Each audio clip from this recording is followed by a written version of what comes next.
Hi everyone, it's Sue with Ully Cat's Design and Ully Cat's World blog. And I've got another process video for Craft Roulette episode 247. And this time the parameters are a card for a crafty friend, pretty paper colors, bell or bells as an element, and then something gold was the random.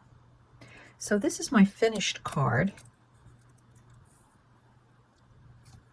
As you can see, it is a accordion fold card, and it was made with the Craft Roulette Fun Friends #1, Fun Friends #2, and the Fun Sentiments #1 stamp sets. I also used the Karen Berniston Landscape Rectangle Accordion, her fence add-ons, and then I ended up using the smallest of the crosshatch rectangles from the Short Rectangles crosshatch set.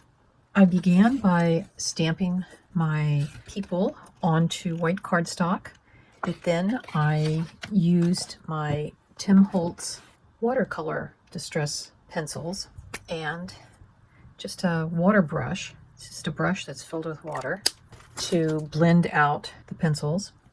I then used the coordinating dies for those stamps to cut them out.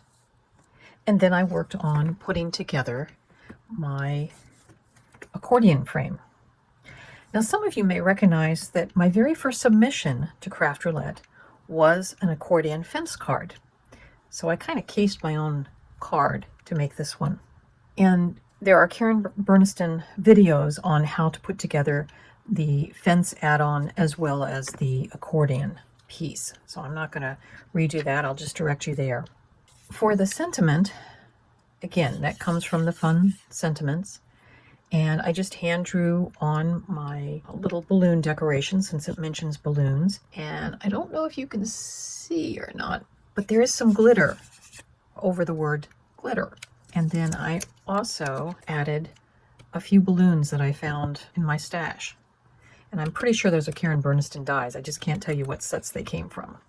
The sentiments, again, were stamped, this time in Perfect Plum, and I stamped all of my colored pieces using Memento Tuxedo Black. So the pretty paper that I used as my colors was this piece here. Got a little bit bigger piece so you can get an idea of some of the colors. And that paper is a Bow Bunny Beautiful You collection. If we look at the back of the card, you can see that I used some rather heavy Frazzle cardstock. It doesn't say or the weight of the card, but I'm pretty sure it's 100 to 110 weight. And then my final addition for a bell element as well as something gold, I had these little bell charms from Craft Consortium. They were part of the 'Tis the Season collection. And I just used some of my Fun Stampers Journey, they call it Journey thread, and the color is Beach Breeze, and just did a multi-looped bow. And that's my card for Craft Roulette episode 247. Hope you enjoyed it and got some inspiration from it. We'll see you next Friday on Craft Roulette. Bye-bye.